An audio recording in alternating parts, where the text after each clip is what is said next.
Okay, this is my engine stand. It's currently instrumented with two thermocouples. One of them is down here where the water comes out of the absorber. The other one is right here, and that measures the coolant outlet temperature. And here's a close-up of the coolant out temperature thermocouple.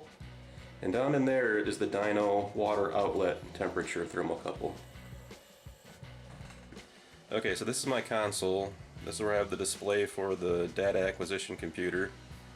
And if you look up there, there's a warning light there.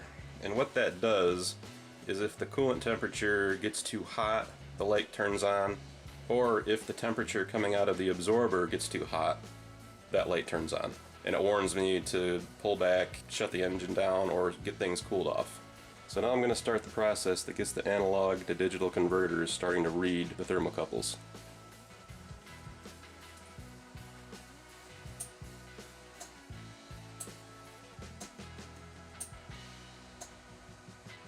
Okay, do you see how that is occasionally jumping up to like 600-700 degrees?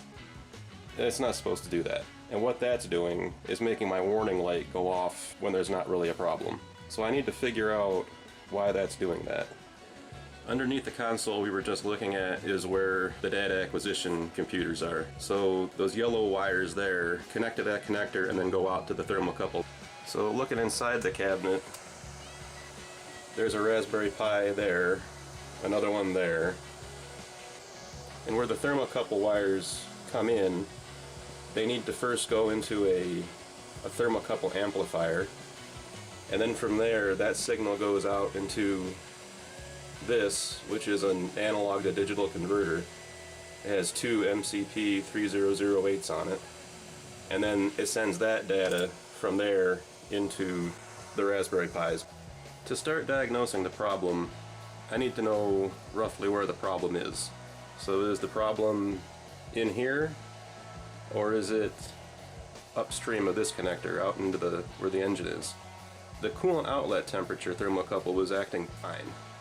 So what I'm going to do is I'm going to take these two and swap them and see if the problem follows the wires.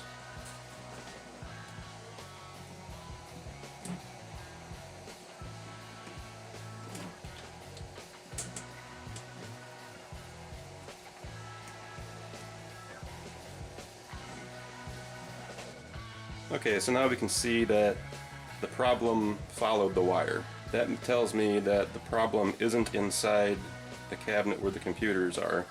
That tells me it's something wrong with the wire connectors, or the thermocouple. So between the computer and the thermocouple there are 4 connections like this.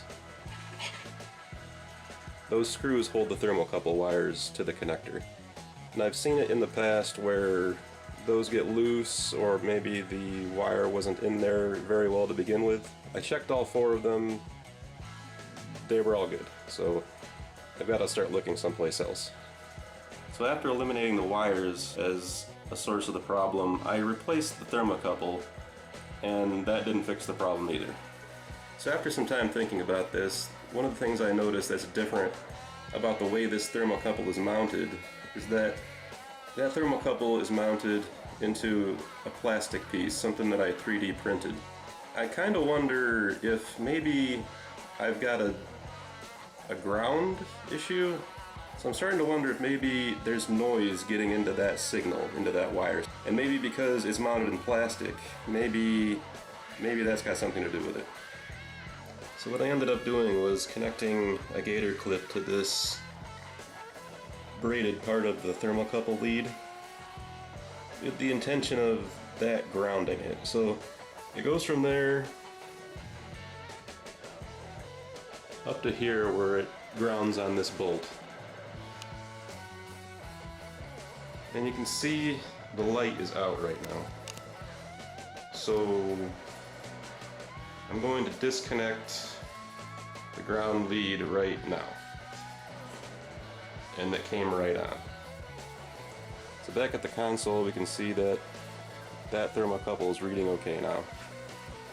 Now I'm just going to walk back into the room and I'm going to disconnect that cable and see what happens.